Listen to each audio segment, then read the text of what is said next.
ఈ లోకంలో ఉన్న వాళ్ళకి ఆ బెంగ లేదు.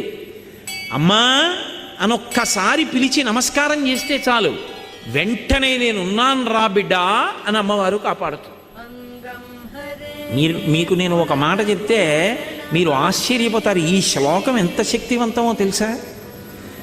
మీరు తప్పించుకోలేనంత పెద్ద ఉపద్రవం వెంట తరిమేస్తుంటే వెనకాతల ఏం చెయ్యాలో తెలియనప్పుడు ఈ శ్లోకం జరిగితే చాలా రక్షిస్తుంది అమ్మవారు.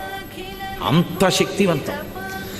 చండీపరదేవత అనుగ్రహం అంటే అలా ఉంటుంది. అందుకే చండీ చరణవు అని చండీపరదేవతని స్తోత్రం చేశారు శంకరాచార్యులు వారి ఈ శ్లోకంలో.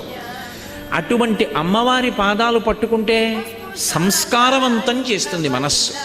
ఇక్కడ మీరు నన్ను ఒక ప్రశ్న అడగచ్చు, ఏమండి ఒకవేళ అసలు కోరికల మీద వ్యామోహం పోక, అసలు వ్యామోహం అనేటటువంటిది పోతే కదండి ధర్మబద్ధం చేసుకుందామన్న కోరిక. ఆయన అలా చెప్పారు.